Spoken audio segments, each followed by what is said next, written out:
Hi guys, ito magsishare naman ako ng aking mga bago kong binili. Siya nga pala, bago tayo magsimula, huwag yung kalimutan mag-subscribe para lagi tayong updated sa susunod kong video. Maraming salamat.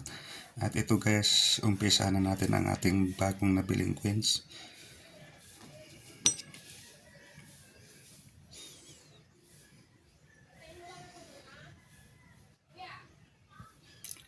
Ito guys, pera ng Australia.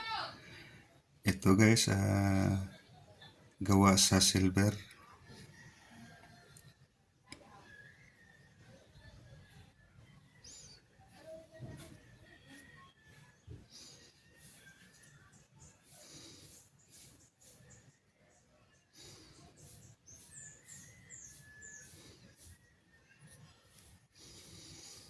Ito guys, 1780. Pag mga ganitong klaseng coins guys, lalong-lalo na sa gawa sa silvers, yun po ay hindi ko tinatanggihan. Hanggang ngayon patuloy pa rin tayong bumibili basta mga gawa sa silver. O kahit man siya hindi gawa sa silver, basta 17th century o 18th century, yun po ay hindi natin tinatanggihan. Dahil ito ay investment ko na ito. Ito guys, genuine talaga siya. 1780, pero ng Australia.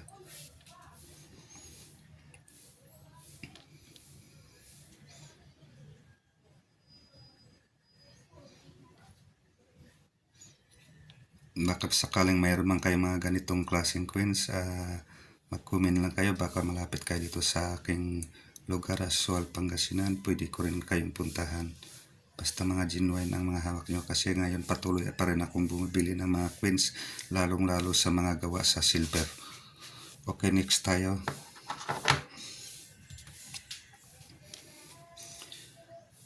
At ito naman guys, gawa sa bronze. Ito guys is Napoleon. Ito guys, napakamahal talaga. Ito guys, Napoleon.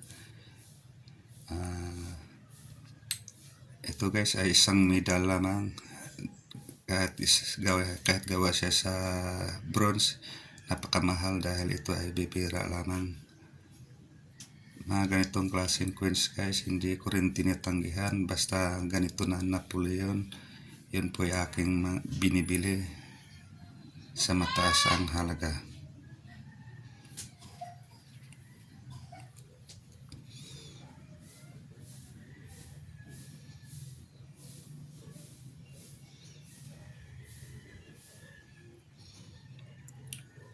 Mga ganitong klaseng coins guys, binibili natin sa mataas ang halaga. Pag maganda ang kondisyon, nasa 2,500 o 3,000. Pero pag may gasgas na, yun po ay 1,000 to 515 ang bawat isa. Pero pag maganda ang kalidad o talagang ano siya, genuine, ayun po ay ibang usapan na yun. Yun ay medyo mataas talaga ang presyo dahil ito ay kinukulikta talaga ng mga kolektor. Okay, next tayo. Dito naman tayo sa 1 piso Pilipinas. Ito guys, bago lamang siya, 2016, Republika ng Pilipinas. Alam nyo guys, ganitong klaseng coins sa error coins, 2016, 1 piso, Jose Rizal, Republika ng Pilipinas. Ito guys, alam nyo guys, binibili ko to ng 1,500 pesos pataas, 2016. Alam nyo kung bakit binili ko ng ganito kalaking halaga guys, 1,500 peso, dahil ito ay isang error coins. Makikita nyo guys yung 2016, makikita nyo guys is nasa ano niya, pag binaliktad ko guys is lihis, malaki ang lihis, makikita nyo guys, lihis siya. Ito ang tinatawag na error coins. Pag ganito guys, binibili ko ng 1,500 basta maganda ang kondisyon. Yun po ay ating binibili, mga error coins kahit bago siya. Hindi basta-basta error lang na parang pinitpit. Yun po ay hindi error, yun po ay isang sinadya lamang. Pero pag ganito na guys na talagang tagilid, ito ay isang error. Makikita nyo guys, baliktad natin ulit.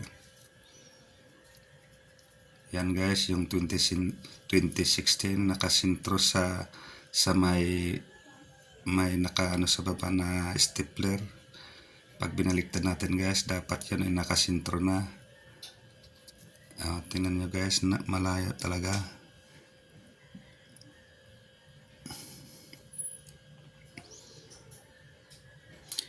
Ito guys, nandito yung nandito sa baba yung 1993. Dapat guys nandito sa taas, dito sa dapat nakasinto siya pag ganun. Sa 2016 yung 2016 guys, dapat nakatapat yung 1993. Tingnan nyo na maigi guys tuturo ko sa inyo kung paano naging error. Tingnan nyo guys, baliktaran ko yung 1 piso na coins natin. Ito guys, baliktaran natin. Makikita nyo guys, yung 1993 is napakalayo talaga. Okay, baliktaran ko na guys. Okay, pinaliktad ko na. Nakikita nyo yung 1993. Nandito siya sa baba. Hindi siya magkatapat. Napakalayo. Nandito sa ilalim ng kamay ko. Nakita nyo guys, 1993. Ay baliktarin ko uli guys. Okay, yung 2016 nasa tapat ng buguhit sa baba, yung stapler nasa tapat. Baliktarin ko uli guys. Napakalayo yung 1993. Ito guys ay isang error coins. Bangko Sentral ng Pilipinas. Napakalayo yung 1993 niya. Okay. Ito guys, papakita ko yung normal na guys.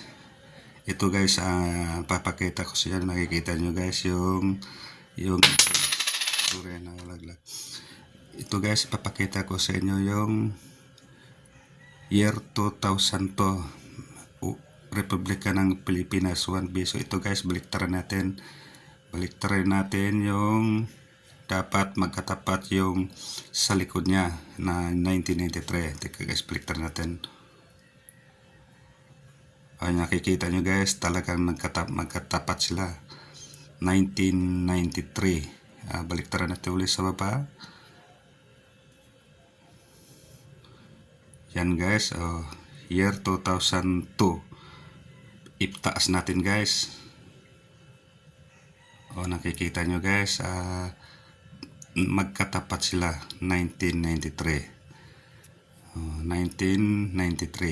2002, makikita nyo guys. Baliktarin ko siya guys, para makikita nyo bakit binili ko siya ng 1.5 ang bawat isa. Ito guys, baliktarin natin. Okay, nakikita nyo guys, talagang magkatapat.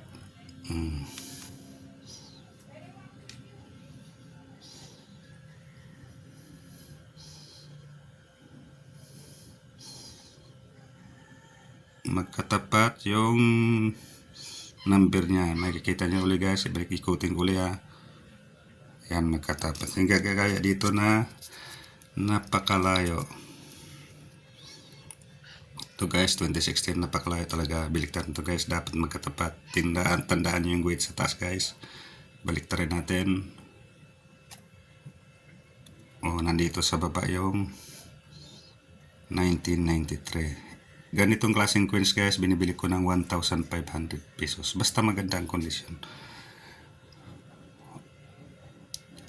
Pero itong mga ganitong klaseng guys, binibili ko pa rin ng 2,000 pataas. Australian coins, 1780. 2,000 pataas ang bili ko sa bawat isa. Depende sa laki. Ito guys, nasa 28 kilograms. Pinakamababa dito guys, dahil sa nag-circulate sila ng matagal, nasa 27 kilograms. Binibili ko sa halagang 2,000 pesos pataas. Basta mga gawa sa silver, yun po ay hindi natin tinatanggihan. Okay, natapos na ating video. Shout out sa Luzon, Visayas, Mindanao. Mabuhay tayong lahat.